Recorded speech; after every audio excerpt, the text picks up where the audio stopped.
Well, good evening, folks. It's Richard Gene, the fishing machine here. Now, I'm going to fish this point out here. It's the end of an island. A lot of shad out here. I've noticed that. They'll come up to the top of the water and then dive back down. And I see some in the grass. And see if we can't catch a few fish. I'm out here to catch them. Okay, I'm going to be in the bite's tough. I'm going to go ahead, folks, and split this trick worm right down the seam of the worm where it was put together. I'm going to split it up about 1.5 inches like that. Now this is a 2-aught EWG Gamakatsu. Let's go in the head there about 3/8. Now what I'm going to do is rig it right with the seam of the worm. Just like that, right where the mold come together to form the worm. Then I'm going to take it, I'm going to gauge it like that,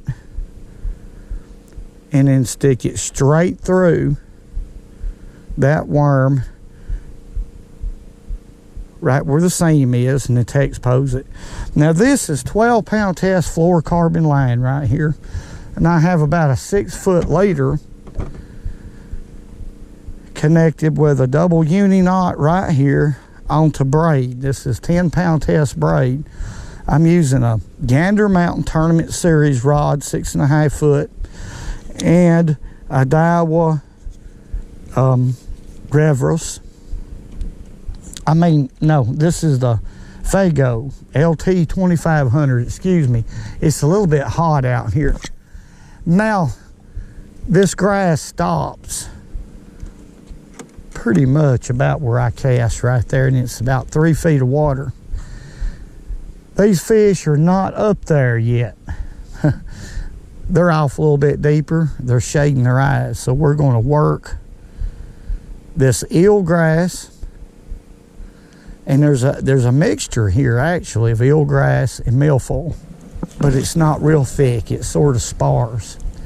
So I know for a fact that there's some fish sitting in these clumps. It's just clumps of milfoil and hydrilla. Not real thick. There's a fish.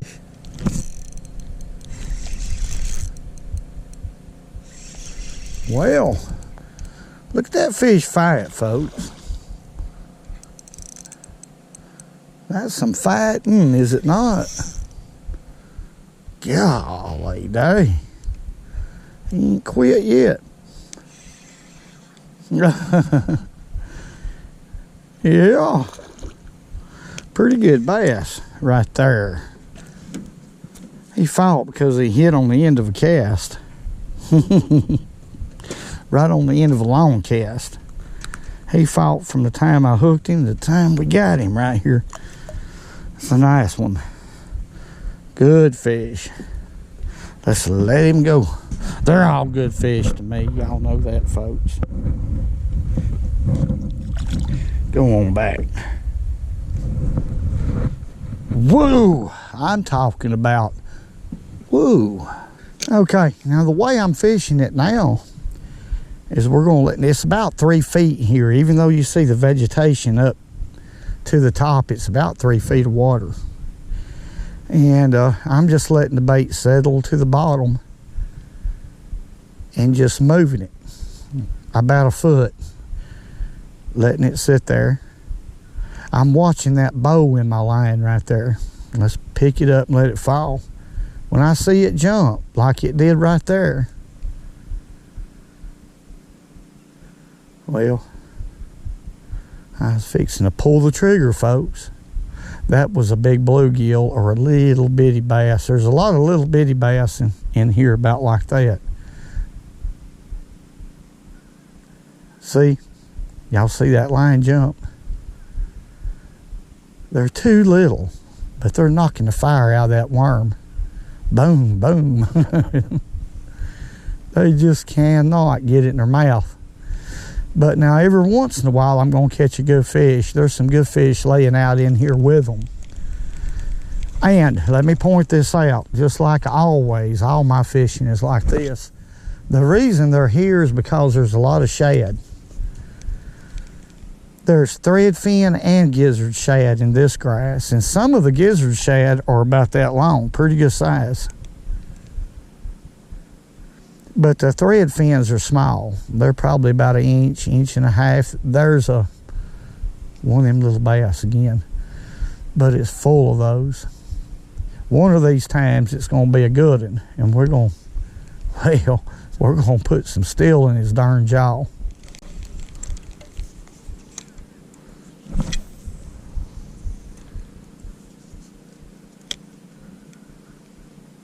Wow. Golly, I hit that one right in the head, folks. Let's get him up right here. That's a good one. That is a good fish. There's some good fish in here. As soon as that bait hit, and I hit right on top of him, and that happens a lot when you're fishing up shallow. Now, this ain't as shallow as I fished the other day. What a fish. That's a good one. A lot of fun on this light spinning tackle. Look at there, what a fish. My goodness, I done a good thing. When I threw that little spinning rod in here, I done a good thing. Ain't that a beautiful fish? Golly, let's put her back. I love this stuff. Look at there. Let's catch another. Whoa! What else can I say? All right, let's try this tiny torpedo. Good topwater bait. I've caught a lot of fish on this bait right here, folks. And I'm throwing it on 17-pound line and a cherry wood 6.5. No, that's a 7-foot cherry wood graphite rod made by Berkeley. And I'm using a Lew's Xfinity. And I think this particular reel has I believe it's a 7. It's a quick reel. I don't know what it is, but it's real quick.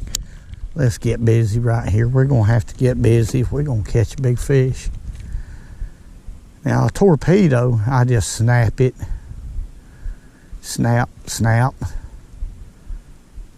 Snap, snap, snap. Let it lay there a second. Snap it. And then back to 2. And back to 3. But I'll let it hesitate just a little bit before I pop it again. Now, this is a big fish bait. I've caught a lot of big fish with this bait. Sometimes I'll mix it up and just snap it twice. Let it lay there. Once. 3 times. I just mix it up like that, folks. Usually when you get a strike on a tiny torpedo, it's pretty violent, whether it's a small fish or a big one. Pretty violent strike. And this is about the time in the evening where they should bite. There's one. Oh, it come off. That was a little bitty fish. I have caught a ton of them with a trick worm. Can't show them all, but I bet you I caught 10 or 12 of them little devils with a trick worm. Now that's a pretty good fish up there. Let's go see if we can get him.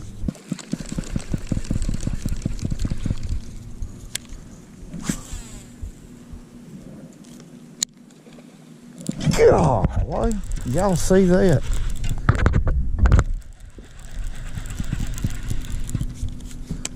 That's on that tiny torpedo.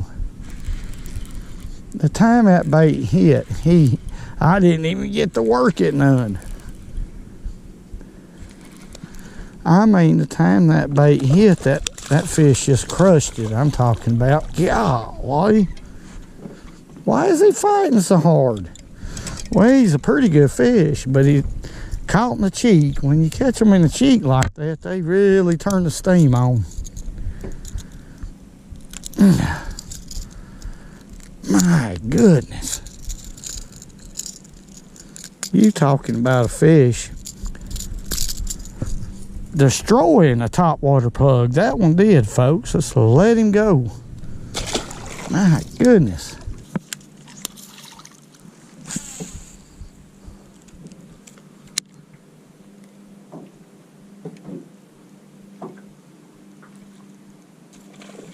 There he is. That's a good one, folks. Let's keep her head up. That fish nailed it, I'm talking about. That tiny torpedo is the deal. Now, that's a good fish right there. Now I got sort of control of him. Actually, I thought that fish was bigger. He looked like he was about 6 pounds, at least. Woo-wee! You talking about a fish. This is where you can get some hooks in your hand. That's a good fish right there. That tiny torpedo ain't no joke. Now, the reason normally I specifically fish with certain baits, but this evening, of course, y'all bass fishermen know, and if you don't fish a lot, let me explain something to you. I'm fishing the day. Now, they wasn't hitting top water plugs a while ago. They wouldn't surface. Everything was wrong, so I had to catch them on the trick worm. But now they're hitting top water. It's late in the evening, which is top water time. Or real cloudy, overcast days. And right now the water temperature is 78 on top, so it's a good top water temperature. Let's see if we can catch another one right there. Pop, pop, pop, pop, pop, pop, pop, pop, pop. Real erratic. I can feel it. I can feel it. I can feel it, folks. There he is, dude. I just knowed it. I had that feeling. I was in a deep trance type deal there. Come on in here. There we go. That's probably the smallest one I've caught. Smallest big one I've caught. It's good fish, though.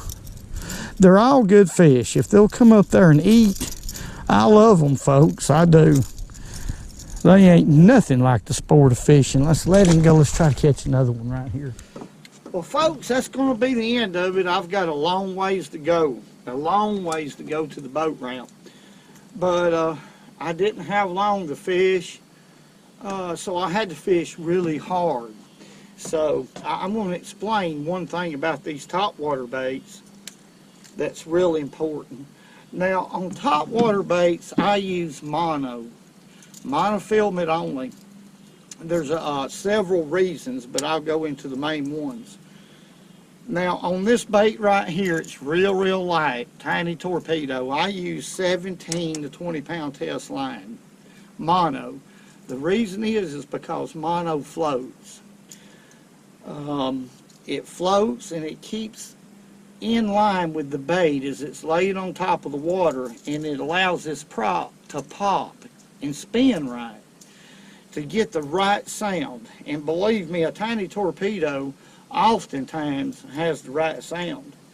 And that's really key in topwater fishing. Even though this is not really a topwater video, the reason why I did what I did is because they would not hit on top when I come out here. I was a little bit early. So I selected to use a trick worm, weightless, 10-pound test braid with a 12-pound test fluorocarbon. Now usually when I use 10-pound braid, I'll use 8 to 6-pound test fluorocarbon.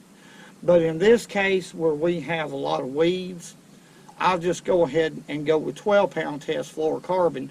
And I mean fluorocarbon, they can't see it anyway, right? So, and a 2-aught Gamakatsu EWG, and that's really a perfect situation for me, in my opinion, to catch some good fish. I want to say thank y'all very much for everything y'all do for this channel. Y'all are very, very important. Y'all are the ones who built this channel, not me. I want to say God bless each and every one of y'all. Keep the right foot going in front of the left one, no matter what. No matter what. Keep them feet moving. Hey, dog, you don't know. Whoa! And remember, go fishing when you can, because it's good food.